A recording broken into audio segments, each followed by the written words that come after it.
Mm-hmm. Yep. Okay, well, you should get seated first. Yeah.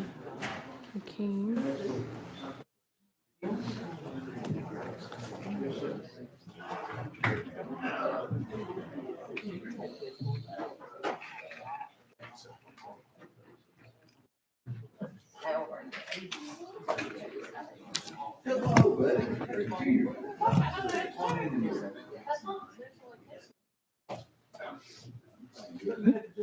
All right, here we go. Welcome, members and audience, to the Education Instruction Subcommittee, our first meeting of the second half of the 113th General Assembly. Today is January 31st, 2024. Madam Clerk, please take the roll. Representative Bain, Representative Chisholm, Representative Glenn, Representative Hakeem, Representative Hicks, Representative Johnson, Representative Leatherwood, Representative McCalman, Chair Lady Moody, Representative Reagan, Representative Raper, Representative White, Chairman Sapiki. Here. Chairman, you have a quorum. Thank you, Madam Clerk. Members, we're going to start with a brief introduction of everybody here. I'll start and we'll just go on down the line here. My name is Scott Sapiki. I represent the eastern half of Murray County, which is District 64. Happy to be here. Deborah. I didn't pay attention. I am Representative Deborah Moody. I represent District 81, which is all of Tipton and part of Haywood, but Representative Shaw and I claim all of Haywood. But I am happy to be here, and as was reminded in Tipton County, we do have islands, so come on over with your sunscreen and be ready to have fun. I'm John Reagan. I represent District 33, which is about 2/3 of Anderson County, includes Oak Ridge and county seat of Clinton. Tim Hicks, Washington County, District 6, part of District 6. Thank you. Tom Leatherwood, I represent District 99, which is Northeast Shelby County. Thank you. Kevin Raper, I'm from Bradley County, Cleveland, Tennessee, and I'm District 24 representative. Thank you. Yusuf Hakeem, Chattanooga, Tennessee, represent the inner city, District 28.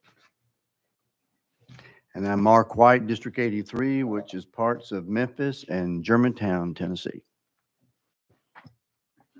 Representative Ronnie Glenn, District 67, and I represent the center part of Montgomery County. Representative Gloria Johnson. I'm from Knoxville and have a strange stretch from just north of downtown to West Knoxville. I'm Representative Afton Bain, and you are sitting in my district, which is 51. Members, thank you for those introductions. If you have any questions for us throughout the year, just stop us on the way in or out. We'll be happy to answer any questions you have. At this time, I want to go around and just introduce everybody who will be helping us deliver this committee to the people of Tennessee. We have our legal staff. Casey Washburn sits to my left. Our research analyst, Dakota Gordon, sits to my right. To his right is the legislative assistant, Jan Kirkwright. Clerk is Nick Park. Sergeant Arms is Tyler Munoz. Our historian in the back is Kendrick Pratt. And then our intern we're borrowing from Chairman Howell is Camille Dowdy. I think she's left. So there you have it. Remember, the rules were circulated to you for our committee. If you have any questions, please let me know. If not, we'll continue on with our business here. Regarding testimonies, please submit a request on the TGA website to testify 24 hours in advance. No one will testify if this information has not been emailed 24 hours in advance. There are no exceptions. Dakota will then notify you whether or not you may testify. Testimony is limited to 3 minutes. With that being said, any questions from the committee? Members, we have a calendar today. Let's get right to our calendar. Up first is House Bill 996 by Chairman Baum. Chairman Baum, you have a motion and a second. I believe you're working off an amendment, Chairman Baum. Is that correct? Yes. Drafting code 004808. Correct. Thank you. We have a motion and a second on amendment. Is this making the bill? Yes. could you give us a brief explanation? Then we'll add this to the bill to will of the committee. Yes. Several years ago, Senator Don White sponsored and helped author Tennessee's Family Life Curriculum, which addresses human trafficking and sexual abuse. It addresses topics like detection, intervention, prevention, and treatment.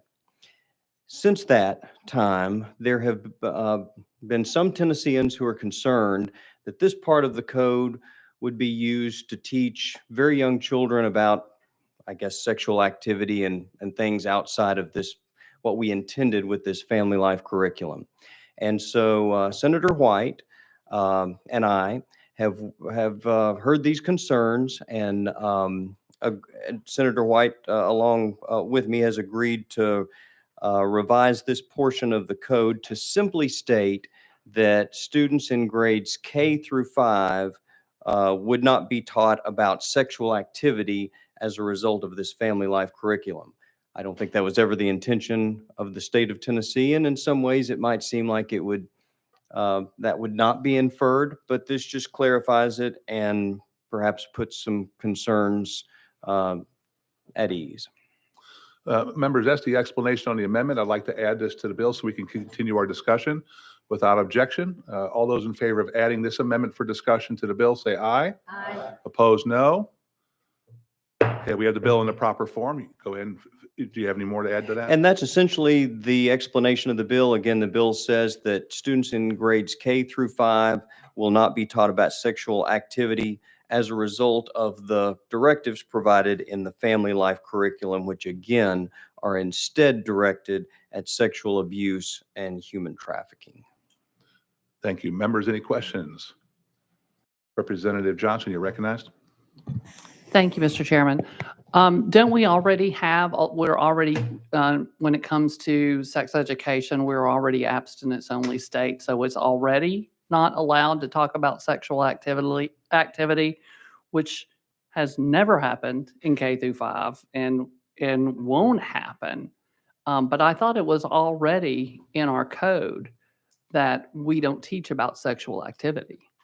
I think this would Chairman be, I think this would be clarifying that the family life curriculum doesn't somehow compete with that code or override that code or take precedent over that code. Chairman, Representative Johnson. Thank you. Is there any gray area? I didn't realize there was any gray area in that code either. It specifies certain things and that's it. It doesn't allow anything extra. I just, I don't have anything against this bill because it's absolutely not going to happen. It concerns me that people think that this would happen because they've been misinformed or disinformed. So I don't have a problem per se. It just seems like belt and suspenders. We've already got this taken care of.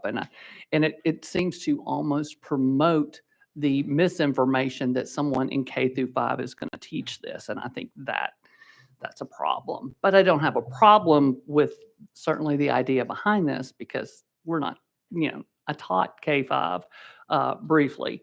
And it's not happening and it wouldn't happen.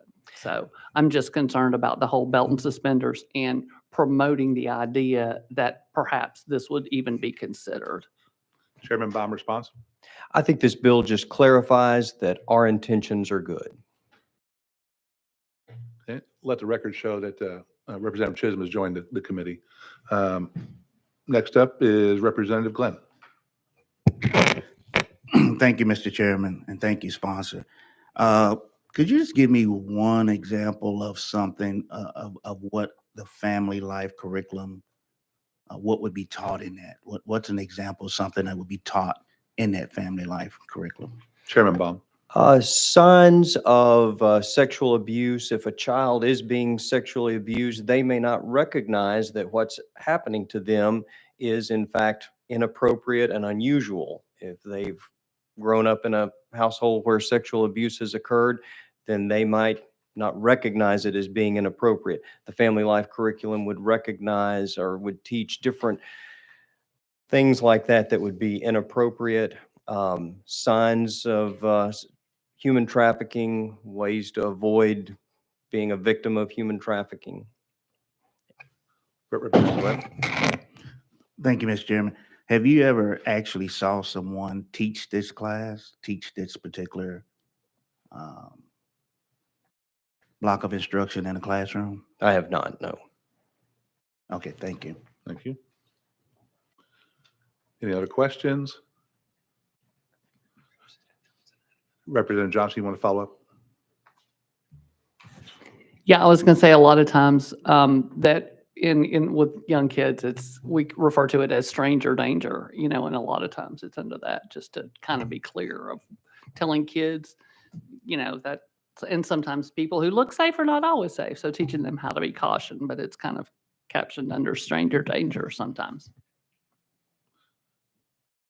Chairman Baum, any comment? No, no response. Thank you. Chairman White? Thank you. I just go add to that comment. I was watching the news this morning and being advised of stranger danger, the 11-year-old girl, you see the video where the gentleman saw her walking down the street. I guess she was going to school or home. And he turned around, made a U-turn and pulled up and got out of the car. And as soon as he started coming towards her, she took off running. And he didn't catch her. So that stranger danger is very important. Thank you. Chairman Baum, follow up anything? No. Any further questions to committee? Without seeing any other questions, without objection, we'll take a vote on sending House Bill 996 to full instruction. All those in favor say aye. Aye. All opposed, no. Ayes have it. Chairman Baum, you're on instruction full. Thank you. Thank you all. Next up, House Bill 1188 by Chairman Russell. Have a motion and a second. Chairman Russell, I believe we're working off an amendment. Is it 007565? Thank you, Mr. Chairman. That is correct. Does it make the bill? It does. Members, let's add this to the bill without objection. All those in favor of adding Amendment 007565 to the bill for discussion, say aye. Aye. Opposed, no. Ayes have it. You're on bills in the proper form. Chairman Russell, you have your 5 minutes. Thank you, Mr. Chairman. As amended, House Bill 1188 requires each local education agency and public charter school to require fifth grade students to complete one semester of Tennessee history in the first semester of the student's fifth grade year, beginning with the 2026-2027 school year. Members, before we take questions on this, we have someone who wants to testify here. Without objection, we're going to go out of session. They said only if y'all need them to testify, they will. So I don't know if y'all want to take questions, and then if you want to deep dive into it further, we can. Or okay. Members, do you have any questions? Representative Johnson. Thank you, Mr. Chairman. Just specifically how that changes what was prior. Chairman Russell. Thank you. So for a little bit of history, in 2017, there was talk about removing Tennessee history from the public school social studies standards. And as a result, the General Assembly at that time passed a law that required public schools to teach a semester of Tennessee history. And then they passed that law unanimously in the House and the Senate to keep it at the keep it in the school books, but not a specific grade.